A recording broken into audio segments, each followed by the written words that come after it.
Hey, right there. Just sum up how you have found this Six Nations. Yeah, I mean, I've loved it. Obviously, hadn't played in the Six Nations before this season, and something you always dreamed of. So from that point of view, been just feeling incredibly grateful to be given the opportunities. But obviously started off disappointing with the France game being my first one, but since then it's been obviously incredibly enjoyable turning it around, and then obviously the England game was a special day, but looking forward to hopefully finishing it strong and seeing what we can get out of it. I have to ask you about Stuart McCloskey, just knowing him so well. Everyone's talking about him this championship. His confidence is so high. I'm sure you're so pleased for him. Yeah, it could do with him, his confidence not being as high sometimes when you spend as long with him as I do. But no, like Stu's just showing what, I mean, we at Ulster have already known for a number of years, I feel, which is that he's one of the best players in the world. And I think it's been the talk of world rugby almost, it feels like, but I wouldn't say it's surprising in any way to me. But yeah, obviously actually I'm delighted for him, but he's certainly happy for himself too. So it's not that bad. Yeah, it's not. Neil, just to stay on Stu, as someone who's had to be really patient for your opportunity as well, like, do you draw a lot of inspiration from the way he's like nailed down his place in the team even into his 30s? Yeah, I mean, I kind of almost even said it to him the other day. There actually is an incredible story there, really, of like just perseverance. That's got to be, for me, being so close to him, and for being in actually quite a similar position, probably in a lot of ways, definitely. But just for anyone, really, any professional rugby players, like it's a great story, and I think it's a great reflection on Irish rugby that, like, not being he's probably never really been a starter consistently until this year. He's 33. Like, there'd probably be a lot of places in the world in world rugby where they'd be closed-minded enough where the door would be closed at that stage. So I think it's actually an incredible story, really. Yeah. Murray and Derek. I just want to ask you about a moment in the England game where I think Johnson gets the turnover. Yeah. A few weeks back, so he gets all the credit. Can you describe how that's become such a big part of your game? Because it's probably one of your biggest strengths, like kick shakes. Yeah, it was actually Bill Johnston, if you remember Bill. I played with Ulster from Munster. We played an A game back in 2020 for Ulster against Munster A, and he gave like a good minute or two speech before the game about how no one else really cares about kick chase, but he had like this massive thing for kick chase, and it was when box kicks were like starting to become really big, and he'd be like honestly circling around the backfield 20 metres behind the ruck trying to time it so he'd sprint onto it, and I was just like, I just thought it was class, so I was like, I'm going to do that with you. So then since then I've tried to, it actually became a really good way like to get into games and stuff. It's like, if you're going to be kicking the ball away, which like at the start of my career felt like box kicking was very frowned upon, now it's just like you have to, but in my eyes it was like, if we're going to kick the ball away I might as well make this part of my game too, so try to chase kicks. I presume coaches and teammates love that stuff. Yeah, they tend to. Yeah, like it's a big emphasis on what we do in general, is like running fast, being fit in teams, trying to outwork them and stuff. So be heavily encouraged. Yeah, if you can find moments like that in games, give yourself energy and give the team energy. And sometimes they can be kind of like you feel wrecked at the end of them because you've just gone a big sprint, and in that scenario it's only on the pitch, so it's obviously no excuse not to. But you kind of do feel better when you almost feel ahead of the game, because you're obviously going a lot of the time faster than the opposition will be, so you kind of feel better about yourself. So, yeah. It's Derek. What's going on at Ulster, in a sense that we would know Richie Murphy well? It seems to be a new mindset up there. Is that young players are bringing enthusiasm? Is that older players are getting, established players are getting more confidence from Richie? But certainly, I mean, Ulster were lucky to lose at the weekend. I was around there. There just seems to be a sea change there, as if something has ingrained confidence or something. Yeah, well, I think the coaching staff's sort of getting more settled. They got, obviously, they've now sort of reassembled that 20s coaching team fully, and Mark Sexton's been a big part of that, and Richie's kind of got his everything set up for himself into his second season now, and I think it's obviously finally coming to fruition. I think last year we were obviously very poor, and it can be a bit of a cycle, but then once we had that chance of a full season of work under our belt with the coaches and players, then that bit of confidence starts to tick in, and then some of the younger lads coming through, obviously massive impact. And as an older player now, I guess, like, there is nothing more confidence filling than seeing 20, 21-year-olds coming through who you look at and you're like, this lad can be as good as anyone, really.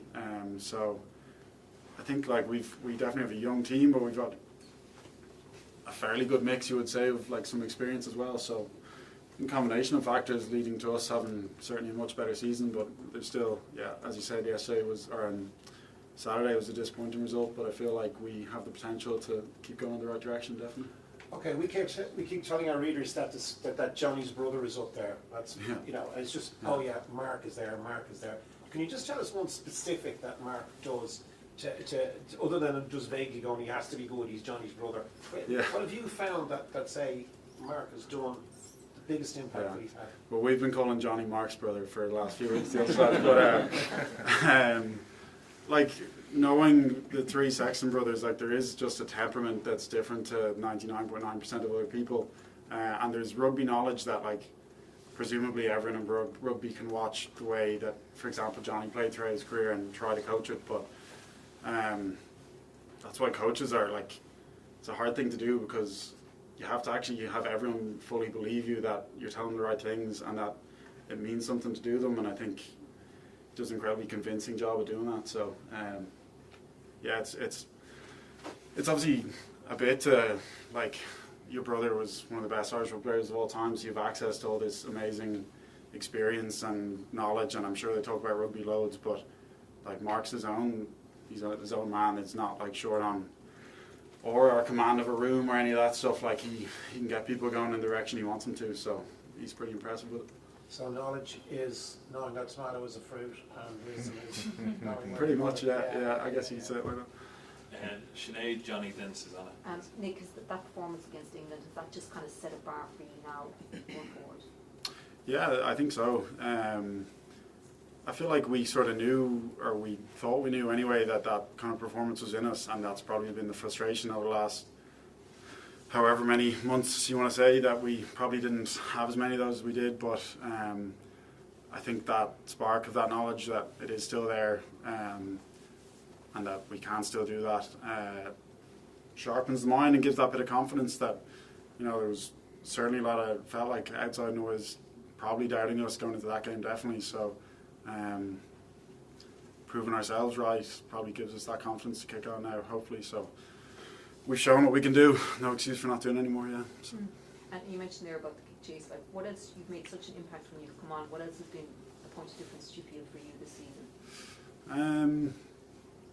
Just the last few games, I feel like just energy and enthusiasm. Like, I'm actually not very used to coming off the bench really at all. I don't do it all that often for Ulster and stuff, but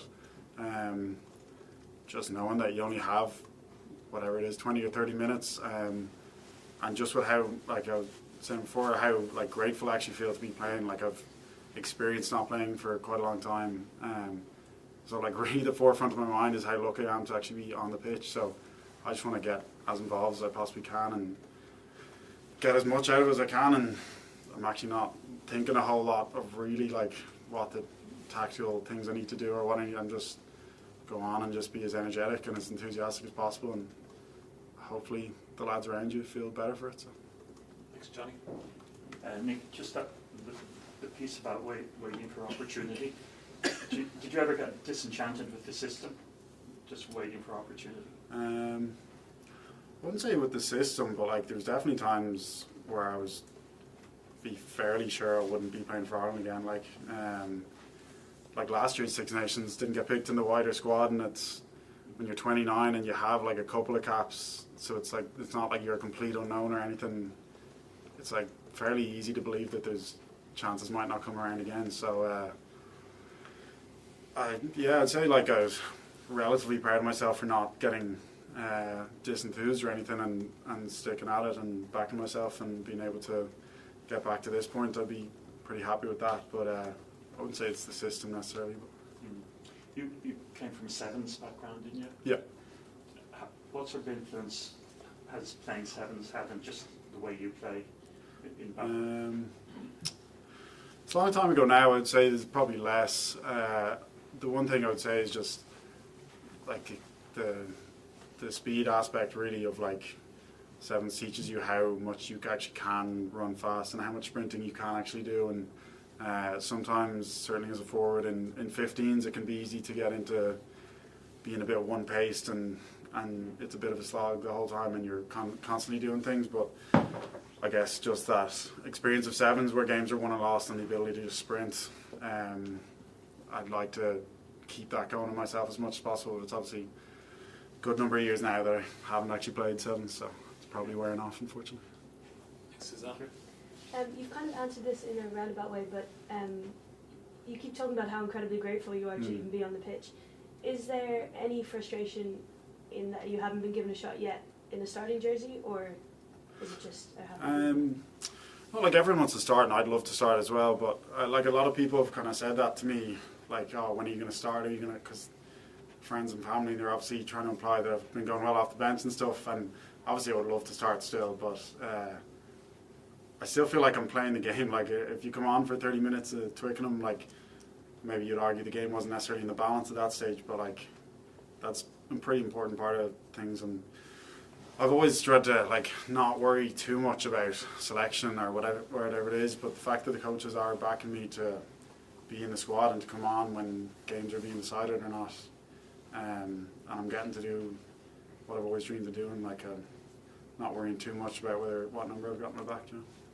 And obviously, sorry, last one. All the limelight on McCloskey and like Balakoon at the moment, class for them, but is there also a sense of like more quietly you being quite happy with your growth yourself over the past year, months? Yeah, like I'm not massively concerned with limelight and stuff, but I've been happy certainly with how this Six Nations gone, infinitely better than any of the other Six Nations that I've been involved in that I've actually gotten to play, and I feel like I've been actually fairly happy and gotten mostly positive feedback from the coaches and stuff. So, but like it's been great to be good friends with Rob Balakoon and Stu and see them show everyone what they can do. Like that's been an incredible experience as part of it as well. So, couldn't be happier for them really. Last two questions, Ruth, then Tom. Sorry, Nick, I just want to ask you about Andy Farrell. His man management is talked about a lot from the outside, but you know, to keep players like yourself happy, who aren't starting, just how good is he at doing that and making you feel it a massive part of it, like you're saying there? Yeah, like he's just unbelievable at giving you belief in yourself, and his ability to not ever belittle people, or like to, as someone who's been in the squad a lot of times and obviously not been picked a lot of times, I feel like in a lot of rugby environments it'd be easy to feel downtrodden or overlooked or in some way, but his ability to not do that and to, you know, treat people properly and with respect, and then obviously still back them when their chance does come, it's pretty special. Yeah. And finally, Tom. Nick, can I ask you about the Wales back row? What do you expect to see from them? The potential, you know, big ball carrying threats coming into the weekend, maybe like Aaron Wainwright, stuff like that. Yeah, like their back row is always strong. When you play the Welsh regions, even the lads who don't get picked for Wales are always strong. So with Wainwright, with Plumtree, with Mann, with all these lads, like, you know, a tough challenge is coming. I've known that for the last number of years, but certainly strong ball carrying, strong chop tacklers, good in the breakdown, physical, fit. Like, haven't even really touched on Wales yet, but they're a team that are actually a hell of a lot better than the results will show or that they're being given credit for. And I think the Scotland game, they certainly showed where they're getting to, and you can see over the course of this Six Nations, week on week, the more time they spend together, the more time they have to coach each other and get used to each other, that they're becoming a lot better and a lot more dangerous team, and we're not taking anything lightly this week. We know there's a massive challenge coming, as there is every week in the Six Nations really, but certainly as a back row we'll have to be ready for it. Yeah. Thank you. Thank you.